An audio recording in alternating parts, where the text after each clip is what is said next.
오늘 말씀 함께 보겠습니다. 에스라 10장 6절에서 17절 말씀입니다.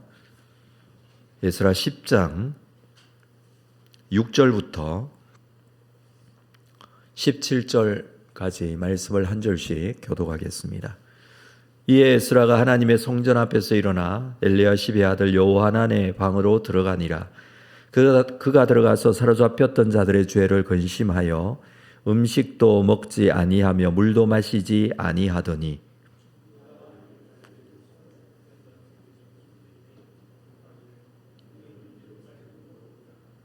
누구든지 방백들과 장로들의 훈시를 따라 3일 내에 오지 아니하면 그의 재산을 정몰하고 사로잡혔던 자의 모임에서 쫓아내리라 하며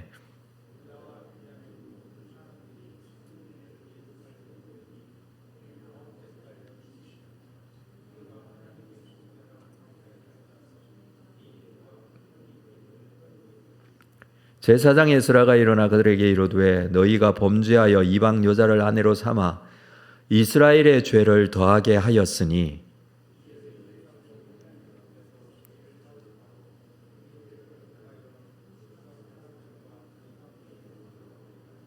모든 회중이 큰 소리로 대답하여 이르되 당신의 말씀대로 우리가 마땅히 행할 것이니이다.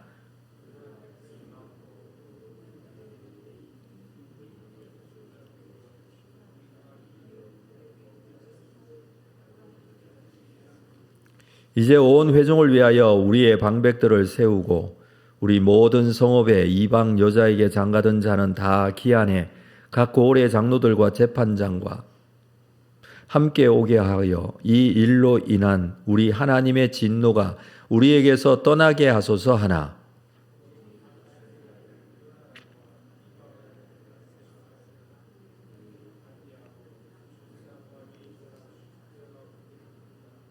사로잡혔던 자들의 자손이 그대로 한지라. 제사장 에스라가 그 종족을 따라 각각 지명된 족장들 몇 사람을 선임하고 10째 달 초하루에 앉아 그 일을 조사하여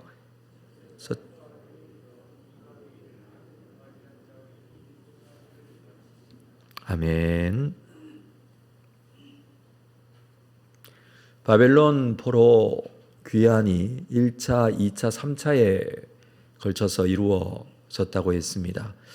2차 포로 귀환에 에스라와 함께 돌아온 사람이 1700여 명이 되는데 돌아온 후 알게 된 것은 굉장히 충격적인 일이 있었습니다.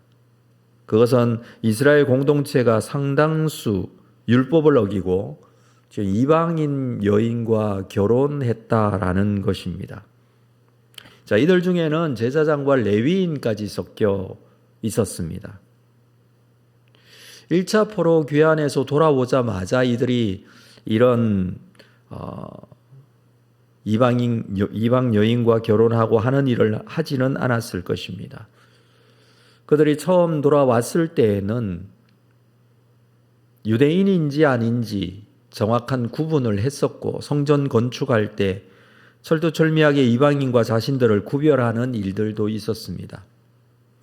그러나 시간이 지나고 세대가 바뀌면서 이스라엘 백성들은 주변 다른 민족과의 구별이 희미해졌던 것이죠. 이전에 이스라엘 또는 유다가 나라를 형성하고 있을 때에는 그 구분점이 정확했지만 지금 모두 이 바사 제국의 지배하에 있었던 지방들이었습니다. 이스라엘 지방 그리고 그 옆에 있는 모압이나 암몬 또는 에돔 또는 북쪽에 이 수리아 쪽에 있는 사람들 여러 사람들이 이 페르시아가 다스리고 있는 지방들이었기 때문에 민족 간의 구별이 점점 희미해져 갔던 것이죠. 9장 1절에 보면 이스라엘 백성과 제사장과 레위 사람들이 가나안 사람, 헷 사람, 브리스 사람, 여부스 사람, 암몬 사람, 모압 사람, 애굽 사람, 아모리 사람 이런 사람들의 딸을 며느리로 맞아들이고 있었습니다. 그리고 그들의 가증한 일, 즉 우상 숭배하는 일을 행하였다라는 것입니다. 자, 이 문제는 단순하게 이방인과 결혼하게 되는 어떤 종족의 문제가 아니라 그 이방인과 결혼함으로 말미암아 그 이방 사람들이 가지고 있던 우상 숭배를 따라하게 된 것이 문제죠. 그래서 이방 여인과 결혼한 문제, 이 문제는 신앙적인 문제였습니다. 그래서 하나님께서는 율법에 엄격하게 이 부분을 금하고 있었던 것이죠. 이 일을 알게 된 에스라는 성전 앞에 엎드려 이 일을 두고 회개하고 자복합니다. 이때 많은 백성들이 모여듭니다. 특별히 스가냐라는 사람은 에스라에게 그래도 아직 소망이 있다라고 합니다. 그것은 지금이라도 율법을 따라 맞이한 아내들과 그 소생들을 다 내보내고 이 부분을 정리하면 된다라는 입장이었습니다. 그리고 이 일에 우리도 같이 돕겠다라고 하면서 났습니다. 자, 오늘 본문의 말씀은 이렇게 기록이 되어 있습니다. 6절에 이에 에스라가 하나님의 성전 앞에서 일어나 엘리야십의 아들 여호하난의 방으로 들어가니라. 이 성전 안에 있는 제사장의 방형, 그 방으로 들어갑니다. 그리고 그가 들어가서 사로잡혔던 자들의 죄를 근심하여 음식도 먹지 아니하고 물도 마시지 아니하였다. 이 방에 들어가서 그들이 지은 이 죄를 근심하고 음식도 먹지 않고 물도 마시지 않으면서 금식하며 중보하고 기도한다라는 의미입니다. 에스라는 이 일이 자기 일인 양 백성들의 이 죄를 알게 된 이 죄로 말미암아 하나님 앞에 엎드려 중보 기도하고 있는 것이죠. 그리고 7절에 보면 이스라엘 백성들에게 공포하여 모두 예루살렘으로 모이라라고 합니다. 그런데 그 말이 그냥 하는 것이 아니라 굉장히 엄격하게 말합니다. 8절에 보면 누구든지 방백들과 장로들의 훈시를 따라 3일 내에 오지 아니하면 그의 재산을 정몰하고 사로잡혔던 자들의 모임에서 쫓아내겠다라고까지 합니다. 이 백성들이 모이는 날은 9째 달 그리고 20일이라고 하죠. 오늘날 달력으로는 11월 중순부터 시작이 되는 기슬르월 20일인 것입니다. 그러니까 12월 초쯤 됩니다. 이때가 우기여서 하필이면 모일 때에 큰 비가 내렸습니다. 겨울에 이 10월, 11월 이후부터 시작하여서 봄 3월까지 많은 비가 내리죠. 이때가 우기이고 건기 때에는 비가 거의 오지 않습니다. 그런데 겨울에 비가 내리고 그리고 날씨가 추운 날씨였기 때문에 백성들이 이 성전 앞 광장에 모였을 때에 큰 비가 내리고 있었습니다. 물론 이 비 때문이기도 했지만 지금 상황이 굉장히 엄중한 상황이 되었습니다. 그 상황 때문에 백성들은 떨고 있었다라고 합니다. 그래서 에스라는 백성들 앞에서 이 일에 대해서 선포합니다. 자, 10절을 볼까요? 제사장 에스라가 일어나 그들에게 이르되 너희가 범죄하여 이방 여자를 아내로 삼아 이스라엘의 죄를 더하게 하였으니 이 이방 여자를 아내로 삼아 이스라엘의 죄를 더하였다. 원래부터 죄가 우리에게 있기는 했지만 범죄하여 이방 여인과 결혼함으로 이 죄가 더해졌다라고 합니다. 자, 이 문제에 대해서 11절 이제 너희 조상들의 하나님 앞에서 죄를 자복하고 그의 뜻대로 행하여 그 지방 사람들과 이방 여인을 끊어버리라. 이방 여인을 끊어버리라라고 합니다. 물론 표면적으로 볼 때는 지금까지 살고 있는 아내, 그의 자녀, 이것을 끊어버리는 것, 내보내는 것, 잔인하게 보여질 수도 있습니다. 그러나 이방 여인과의 결혼을 통해서 이들이 한 것은 이 이방 여인들이 가지고 있었던 그 민족의 우상을 별 생각 없이 받아들여졌다라는 것입니다. 그리고 이것을 인정하고 이방 여인을 맞이함으로 인해서 이 이방의 우상들을 섬겼던 것을 인정하고 그 일을 이렇게 잘라내며 해결해야 된다라는 말을 지금 하고 있는 것이죠. 방법은 한 가지밖에 없다는 것입니다. 이들을 내보내고 그 소생까지, 그의 자녀들까지 내보내야 한다. 우리가 개인적으로 생각해 봐도 이건 쉽지 않은 일 같습니다. 지금까지 살았던 가족이고 그리고 자녀입니다. 아내를 내보내고 자녀를 내보내는 것은 쉽지 않습니다. 그러나 이렇게 하지 아니하면 이 문제가 해결되지 않는다라고 보았던 것이죠.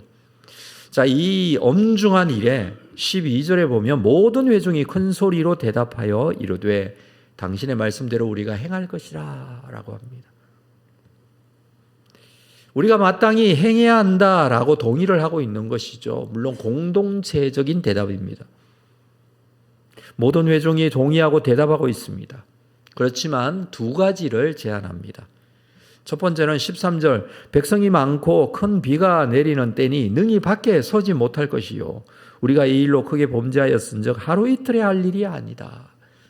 하루 이틀에 이 일을 진행할 것이 아니다. 지금 비가 많이 내리고 겨울이니 지금 이렇게 해서 문제가 해결되지는 않는다 라고 합니다. 이 시간적 여유를 가지자는 것이죠. 지금은 돌아갈 수밖에 없는 그런 상황입니다. 비를 피할 수 있는 이 모든 백성들, 이 모든 회중들이 다 비를 피할 수 있는 그런 상황이 아니기 때문이죠. 그런 것을 보면 비가 내리는 중에서도 이 일은 그냥 진행이 되었던 것이죠. 백성들을 모았고 백성들은 모여 있었고 그 백성들 모인 데에 에스라는 이 말을 지금 하고 있었던 것이죠. 그래서 백성들은 시간적인 여유를 지금 가질 필요가 있다라고 했고 두 번째는 14절에 보면 회중을 위하여 우리 방백을 세우고 모든 성읍 이방 여자에게 장가든 자는 다 기한에 그 고을 장로들과 재판장과 함께 오게 하고 이 일로 우리 하나님의 진노가 우리에게 떠나게 하소서. 그러니까 이방 여자에게 장가든 자를 확인하고 그들을 떠나보내자. 이 방백들을 세워서 그 사람들을 다 조사하고 그렇게 아주 체계적이고 정확하게 진행을 할 것을 요구합니다. 15절에 보면은 오직 아사헬의 아들 요나단과 디과의 아들 야스야가 일어나 그 일을 반대했다. 그렇게 표현을 하고 있는데 그리고 모슬람과 레위 사람 삽부대가 그들을 도왔다라고 하는데 이 반대는 이방 여자를 맞이한 사람이 아내를 내보내는 일 이것을 반대한 것이라고는 보기 힘듭니다. 그러니까 지금 온 회중이 다 이 일에 동의를 합니다. 지금 상황이 굉장히 엄중한 상황입니다.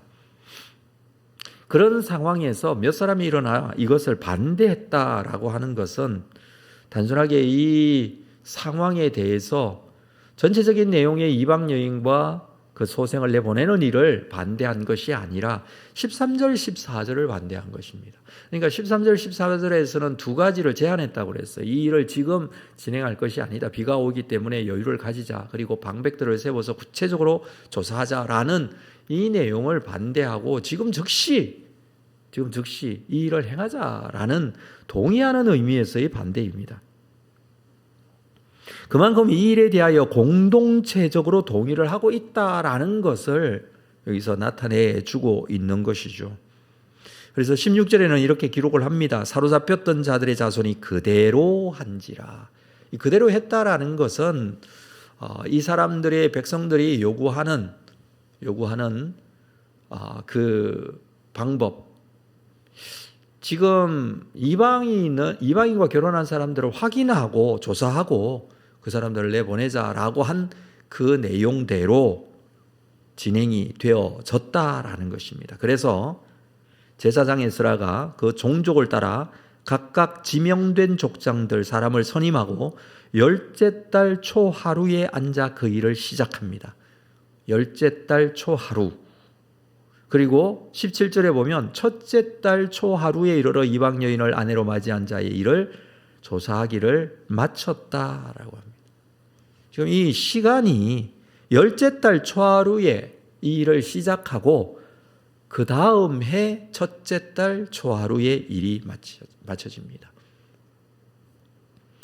그러니까 10월 1일 날 시작해서 그 다음에 1월 1일 날 마쳤다 이 의미죠. 그 말은 이 일이 진행되는데 3개월이 걸렸다라는 것입니다. 이 일을 효율적으로 진행하기 위해서 각 가문별씩 이 가문별로 한 사람씩 대표자를 세워서 조사를 하게 됩니다. 3개월 동안 이 일이 진행이 됩니다. 이 일이 진행되는데 3개월이나 필요할까라고 생각이 되지만 그때 당시에 흩어져 있던 사람들 그리고 그 사람들을 불러 모으고 또 조사가 이루어지고 또 비가 오고 있었고 그리고 이 이동과 통행을 생각을 하면 시간이 꽤 필요했던 것으로 보여집니다. 사실 1년 전에 첫째 달 초하루 7장 9절에 보면 에스라가 2차로 귀환하는 사람들을 데리고 바벨론을 떠난 날 그날이 첫째 달 초하루였습니다. 그런데 딱 1년 후 첫째 달 초하루는 이방 여인과 결혼한 사람들을 조사한 것이 끝난 날이다. 이 날짜를 이렇게 표기하고 있는 것은 나름대로 의미 부여를 하고 있는 것이라고 할 수 있겠죠. 이렇게 해서 이 상황들이 마무리되었다라는 것입니다. 내일 아침에 보게 될 18절부터의 내용은 그 명단, 그러니까 그때 조사한 사람들 중에 이방인과 결혼하여 사람들을 쫓아내 보냈던 명단이 쭉 기록이 되어 있습니다. 그 말은 이 일이 실제적으로 진행이 되었다라는 것이죠. 하나님 앞에 하나님의 백성으로서의 정체성을 회복하는 것은 말로만 되어지는 것이 아닙니다. 에스라를 읽으면서 하나님께서는 에스라를 준비하시는데 그 에스라는 어떤 사람이냐 하면 율법에 대해서 정통한 사람, 익숙한 사람, 그리고 지금도 율법대로 사는 사람, 그리고 율법을 가르치고자 마음에 결심한 사람, 그 사람을 하나님께서 세우셔서 바벨론에서 돌아오게 하십니다. 1년에 몇 사람과 함께 돌아오게 되지만 중요한 것은 이 사람이 돌아오게 된 이유, 하나님께서 돌아오게 하신 이유, 그것은 다른 것이 아니라 하나님의 백성으로서의 삶을 온전히 살지 못하는 이 자들을 일깨우고 이들이 말씀으로 돌아오게 하는 일에 사용하시고자 하시는 것이죠. 실제로 그 일이 이렇게 진행이 된다라는 것을 말씀 속에서 우리가 확인하고 있는 것입니다.